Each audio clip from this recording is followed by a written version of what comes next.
సరిగ్గా 7 ఏళ్ల క్రితం ఆమదాల వలస నుండి శ్రీకాకుళం పట్టణంలోని డే అండ్ నైట్ కూడలి వరకు రహదారి విస్తరణ పనులకు 2019 ఫిబ్రవరి 13వ తేదీన అప్పటి ప్రభుత్వం శంకుస్థాపన చేసింది. అనంతరం సార్వత్రిక ఎన్నికలు కూడా రావడంతో 25% పనులు పూర్తి కానటువంటి ఈ రహదారి పనుల కాంట్రాక్ట్ మాత్రం వైఎస్ఆర్ కాంగ్రెస్ పార్టీ రద్దు చేసి 33 కోట్ల రూపాయలతో ఈ రహదారి విస్తరణ పనులకు మాత్రం ఒక శాపంగా మారింది. 5 ఏళ్ల పాటు ఎక్కడ కూడాను రహదారి నిర్మాణం చేపట్టకపోవడంతో సుమారు 39 మంది దుర్మరణం పాలు కావడానికి, అందులో 19 మంది పోలీసులు గమ్యం చేరే నేపథ్యంలో రహదారి ప్రమాదంలో ముచ్చువాత పడ్డం. ఈ పరిణామాలన్నీ పరిగణలోకి తీసుకున్నటువంటి కూటమి ప్రభుత్వం మాత్రం ఈ 10.4 కిలోమీటర్ల రహదారి నిర్మాణ పనులు మాత్రం శరవేగంగా చేపడుతున్నారు. అందుకు తార్కాణమే గోతులమయంగా ఉన్నటువంటి ఈ రహదారి ఈరోజు బీటీ రోడ్డుతో కలకల్లాడుతుంది.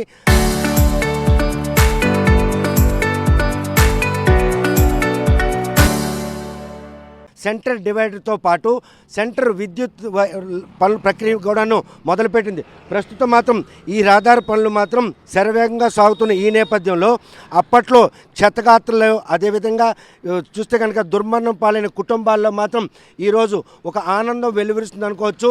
ఈ 10.4 కిలోమీటర్ల రహదారి విస్తరణలో 7 ఏళ్లు కావస్తున్నా కూడాను ఈ రహదారి నిర్మాణ పనుల్లో నిధులు కొరత మాత్రం వెంటాడింది. కేవలం ఒక కక్షపూరితమైనటువంటి ధోరణిలోనే వైఎస్ఆర్ కాంగ్రెస్ పార్టీ వ్యవహరించిన తీరు 2 నియోజకవర్గాలు, 2 మండలాలు, 2 మున్సిపాలిటీ పరిధిలో ఉన్నటువంటి ఈ 10.4 కిలోమీటర్ల రహదారి నిర్మాణంలో ఒక కక్షపూరితమైనటువంటి వ్యవహారం ఈరోజు ఈ 2 నియోజకవర్గాలకి ప్రాతినిధ్యం వహించినటువంటి ఆమదాల వలస నియోజకవర్గం ఎమ్మెల్యే మాజీ స్పీకర్ తమ్మినేని సీతారాం పూర్తి స్థాయిలో ఈరోజు మాత్రం ఘోర పరాజయం కారణానికి కూడా ఈ రహదారే కారణమైంది. మరో చూస్తే మాజీ మంత్రి ధర్మాన ప్రసాద్ కూడాను ఆయన నియోజకవర్గంలో 5 కిలోమీటర్లు ఉన్నటువంటి ఆ రహదారి నిర్మాణంలో ఆయన చొరవ తీసుకోకపోవడం కూడాను ఆయన ఘోర పరాజయానికి కారణమైంది. ఏదైతే ఈ రహదారి నిర్మాణం పనులు చేపడతాం అని ప్రజల్లో ఈరోజు నమ్మబలికించారో అందులో భాగంగానే అటు శ్రీకాకుళం ఎమ్మెల్యే గొండు శంకర్ కావచ్చు, ఆమదాల వలస ఎమ్మెల్యే, అదేవిధంగా పీయూసీ చైర్మన్ కోన రవికుమార్ చొరవ కారణంగా కూటమి ప్రభుత్వం మాత్రం ఈరోజు నిధులు పూర్తి స్థాయిలో ఇవ్వడంతోనే ఈరోజు రహదారి పనులు మాత్రం శరవేగంగా సాగుతున్నాయి. కాకపోతే ఈ రహదారి నిర్మాణ పనుల్లో మాత్రం 80 మీటర్ల వరకు విస్తరణ చేపడతామన్నటువంటి అధికారుల నిర్ణయం మేరకే ఈ విస్తరణ పనులు జరుగుతున్నాయా, లేకపోతే పొలిటికల్ ప్రెజర్ ఏమైనా ఉంది అన్న విషయం మాత్రం స్పష్టంగా కనిపిస్తుంది.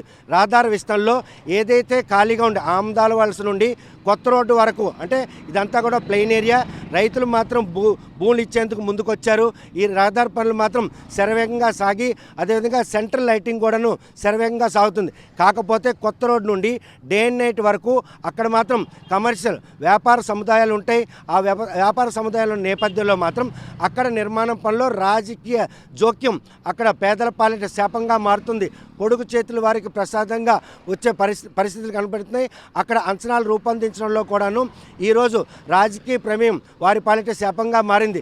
ఈ 7 ఏళ్ళలో మాత్రం ఈ 39 మంది దుర్మరణ కాలని ఈ రహదారి మాత్రం ఇటు చూస్తే కనుక ఇటు పార్వతీపురం, అదేవిధంగా బత్తిలి, బామిని, హిరమండలం, పాలకొండ మీదుగా వచ్చినటువంటి భారీ వాహనాల కారణంగా చాలామంది ముచ్చువాత పడ్డారు. వందలాది మంది సంఖ్యలో క్షతగాత్రులు అయ్యారు. ఇటువంటి రద్దీగా ఉన్న రహదారి నిర్మాణంలో జాప్యం మాత్రం అప్పటి నాయకులు మాత్రం శాపంగా మారింది. ప్రస్తుతం ఈ రహదారి పనులు ఏ విధంగా సాగుతున్నాయి, ఆ సాగే క్రమంలో నిబంధనలకు అనుగుణంగానే ఈ రహదారి విస్తరణ పనులు జరుగుతున్నాయా, లేకపోతే ఎక్కడైనా రాజకీయ ప్రమేయం నెలకొంది ఉందా లేదా అనే విషయం వెళ్ళి చూద్దాం రండి. చూసారుగా మనం వచ్చిన ఈ 7.5 కిలోమీటర్ల రహదారి మార్గం గుండా శ్రీకాకుళం పట్టణంకు రావాలంటే గంటల వ్యవధి పట్టేది. కానీ కేవలం 5 నిమిషాల్లో ఈ 7.5 కిలోమీటర్లు చేరుకున్నాం. కాకపోతే మధ్యలో మనం చూసినటువంటి ఏవైతే ప్రధాన కల్వర్ట్స్ ఉన్నాయో వాటి నిర్మాణం ప్రక్రియలో కూడా ఇంకా జాప్యం చోదరుల పాలిట శాపంగా మారే పరిణామాలు చోటు చేసుకున్నాం. ప్రస్తుతం ప్రతిసారి కూడాను రద్దీ ప్రదేశంలో ఏదైతే కొత్త రోడ్డుకు సమీపంలో ఈ బ్రిడ్జ్ ఉందో ఈ బ్రిడ్జ్ వద్ద మాత్రం గంటల తరబడి ట్రాఫిక్ జామ్ జరిగే ఘటనలు చోటు చేసుకున్నాయి. 7 ఏళ్లుగా ఈ వంతెన దాటి పట్టణంలో అడుగుపెట్టాలనే, పట్టణం నుండి గమ్యం చేరాలనే కూడాను ఇక్కడ వాహన చోదకులు మాత్రం గంటల తరబడి నిరీక్షించాల్సిన పరిస్థితి ఉండేది. ప్రమాదాలకు కూడా హేతువయ్యే పరిణామాలు ఇప్పటికి కూడాను శరవేగంగా పనులు చేపట్టాల్సినటువంటి క్రమంలో గత 5 ఏళ్ళలో వైఎస్ఆర్ కాంగ్రెస్ పార్టీ పూర్తిగా ఈ రహదారిని నిర్లక్ష్యం చేస్తే కూటమి ప్రభుత్వం కొలువు తీరిన తర్వాత వాహన చాలకులకు ఇబ్బంది లేకుండా నిర్మించాల్సినటువంటి ఏవైతే ప్రధాన కల్వర్ట్లు ఉన్నాయో వాటి నిర్మాణంలో జాప్యం వారి పాలిట శాపంగా మారింది. కూటమి ప్రభుత్వం కొలువు 2 ఏళ్ళు కావస్తా ఉన్నా ఈ కల్వర్టు నిర్మాణాల విషయంలో జాప్యం మాత్రం ఈరోజు వాహన చోదకుల పాలిట శాపంగా మారడమే కాకుండా ఇంకా గమ్యం చేరడానికి నానా వేతలు పడాల్సిన పరిస్థితి. మొత్తం 10.7 కిలోమీటర్ల దూరంలో ఉన్నటువంటి ఈ రహదారి మార్గంలో విస్తరణ పనుల్లో ఈరోజు గత ప్రభుత్వం నిర్లక్ష్యం, ఈ ప్రభుత్వానికి నిధుల కొరత వెరసి వాహన చోదకులతో పాటు ఈ పరిసర ప్రాంతాలందరూ కూడాను నానా వేతలు పడాల్సిన పరిస్థితి.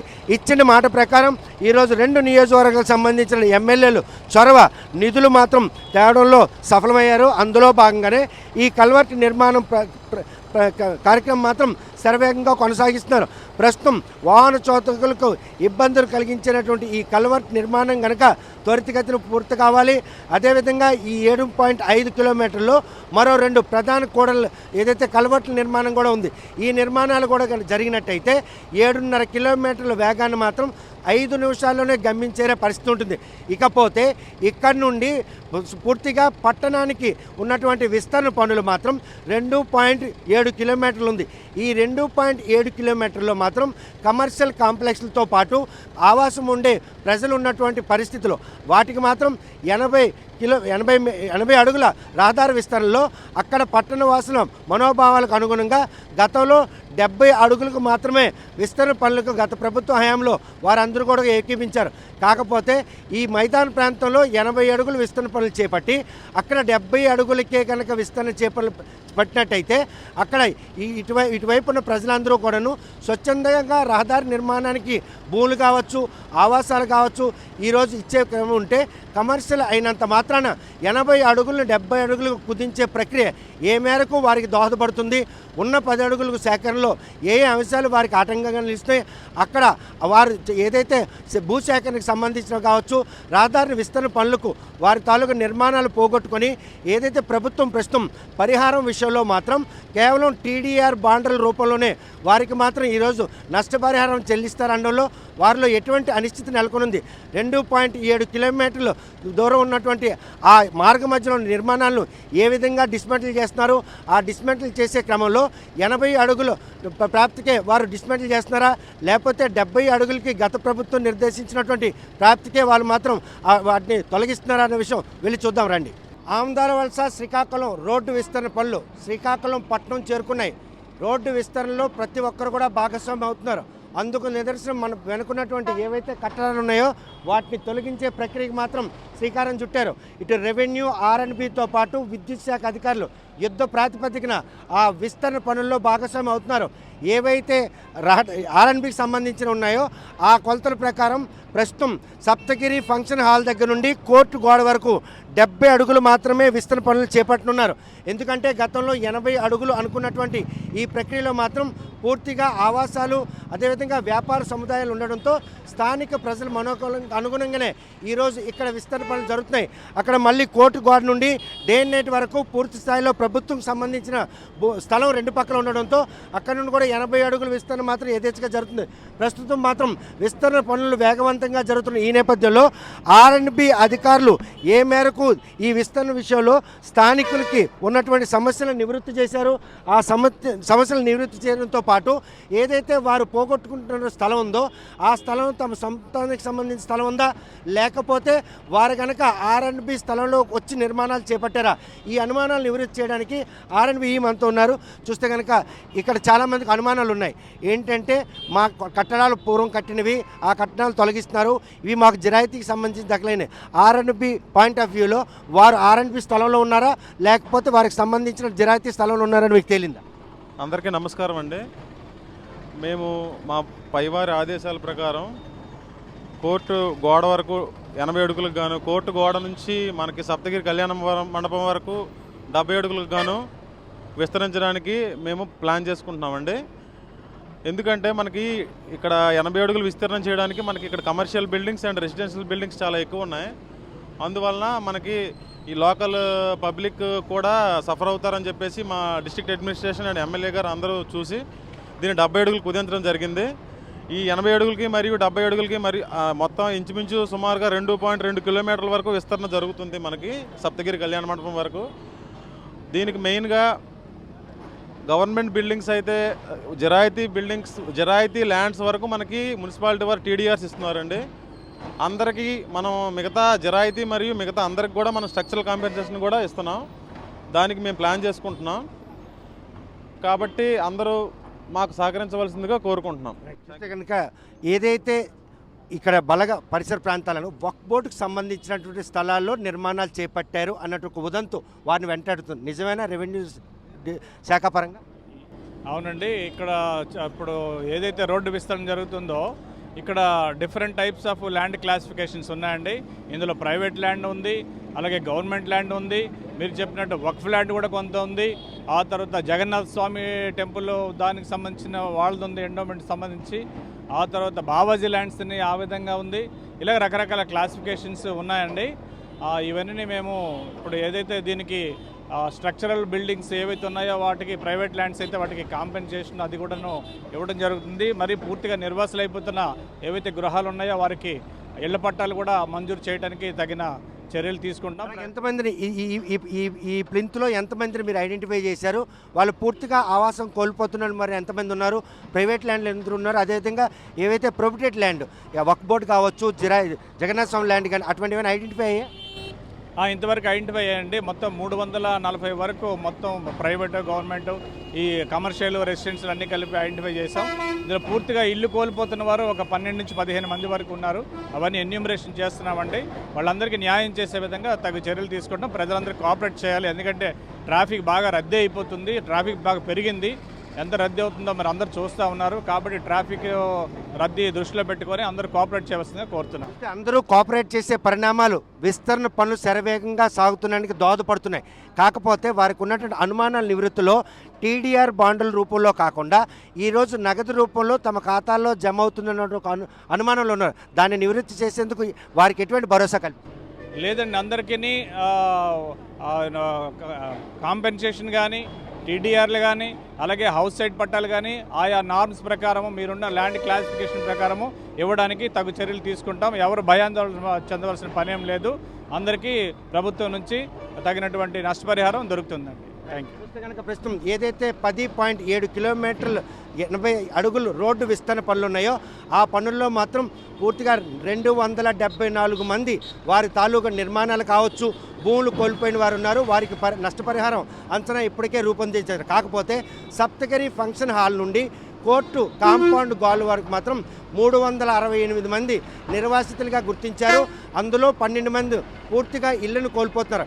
కాకపోతే ఇక్కడ ల్యాండ్ ఎక్విజిషన్ విషయంకి వచ్చేసరికి మాత్రం పలు సమస్యలను రెవెన్యూ శాఖ అధికారులకు, ఆర్ఎన్బి శాఖ అధికారులు కూడా వెంటాడుతున్నాయి. ఎందుకంటే ఎవరైతే వారి జిరాయితీ స్థలాలు ఉన్నాయో వారికి మాత్రం ఆ స్థలంతో పాటు ఇన్ఫ్రాస్ట్రక్చర్ కూడాను నష్టపరిహారం కల్పిస్తారు. కాకపోతే ఏవైతే జగన్నాథ స్వామికి సంబంధించిన భూముల్లో కట్టడాలు కావచ్చు, వక్ఫ్ బోర్డుకు సంబంధించిన భూముల్లో నిర్మాణాలు కావచ్చు, వారందరికీ మాత్రం కేవలం ఇన్ఫ్రాస్ట్రక్చర్ పరిహారం మాత్రమే చెల్లిస్తారు.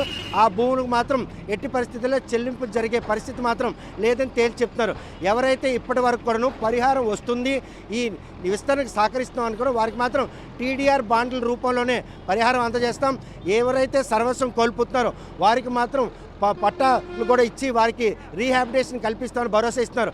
శరవేగంగా విస్తరణ పనులు జరుగుతున్న శ్రీకాకుళం పట్టణంలో మాత్రం ఈ రహదారి పనుల విస్తరణకు మాత్రం ఉన్న ఆటంకాలన్నీ కూడా తొలగిపోయి రహదారి నిర్మాణాన్ని మాత్రం శరవేగంగా జరుగుతుందనడానికి ఈ కొడుతున్నటువంటి నిర్మాణాలే మనకు తార్కాణంగా చెప్పుకోవచ్చు.